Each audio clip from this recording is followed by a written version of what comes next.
તો ઉનાળાના પ્રારંભ સાથે જ પાણીનો પોકાર પણ ઉઠી રહ્યો છે। રાજકોટ મહાપાલિકામાં સતત બીજા દિવસે હોબાળો થયો। માટલા ફોડવામાં આવ્યા, પોલીસ સાથે ઝપાઝપી કરવામાં આવી। જાણે મહાપાલિકા સમરાંગણ બની ગઈ હોય તેવા દ્રશ્યો સર્જાયા।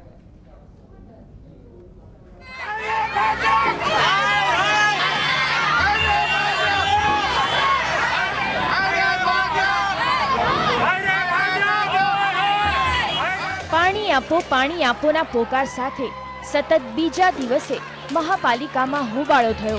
મંગળવારે પાણી મુદ્દે હોબાળો થયો તો બુધવારે પણ કોંગ્રેસ દ્વારા પાણી મુદ્દે મહાપાલિકામાં આક્રમક વિરોધ વ્યક્ત કરવામાં આવ્યો। સતત બીજા દિવસે મેયરની ચેમ્બર બહાર રામધૂન બોલાવવામાં આવી। મેયરની ચેમ્બર બહાર ધરણા કરવામાં આવ્યા।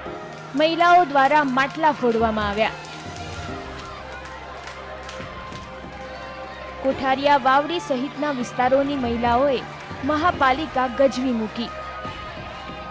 પાણીના પોકાર અને કોંગ્રેસના આકરા મિજાજ તેમજ મહિલાઓના ટોળાને પગલે મહાપાલિકામાં વિજિલન્સ પોલીસ, એસઆરપીના જવાનો, એ ડિવિઝન પોલીસ, ક્રાઇમ બ્રાન્ચ અને એસઓજી બ્રાન્ચના ધાડે ધાડા ઉતારવામાં આવ્યા। કોંગ્રેસ કાર્યકરો અને પોલીસ વચ્ચે હાથોહાથની જામી પણ પડી। મહાપાલિકામાં કમિશનર ઓફિસ તરફની જાળી બંધ કરવામાં આવી। બંધ જાળી તોડવા ટોળા દ્વારા પ્રયાસ પણ કરવામાં આવ્યો।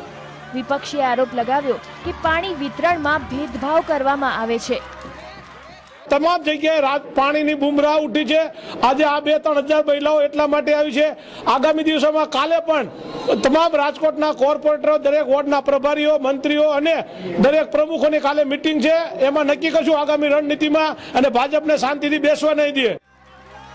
મહાપાલિકામાં સતત બીજા દિવસે પાણી મુદ્દે હોબાળો થયો। કોંગ્રેસના નગરસેવકો અને કાર્યકરોના ઉગ્ર મિજાજને પગલે ડેપ્યુટી કમિશનર નંદાણીને પોલીસ પહેરા વચ્ચે લાવવામાં આવ્યા। કોઠારિયા વિસ્તારની મહિલાઓનો આરોપ છે કે નવા ભળેલા વિસ્તારમાં ઉનાળામાં પૂરા ટેન્કર પણ મોકલાતા નથી। 6 મહિના થયા છતાં વિસ્તારમાં પીવાના પાણીની લાઈન નાખવામાં આવી નથી।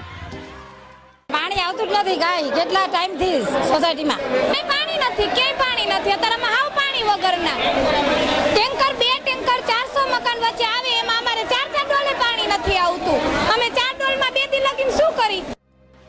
રાજકોટમાં પાણીની કટોકટી અને નવા વિસ્તારોમાં પાણી મુદ્દે ડીએમસી નંદાનીએ જણાવ્યું કે તમામ વિસ્તારોમાં પાણી મળે તેવા પ્રયાસ કરવામાં આવ્યા છે। જ્યાં નળ નથી ત્યાં ટેન્કર દ્વારા પાણી વિતરણ કરવામાં આવશે।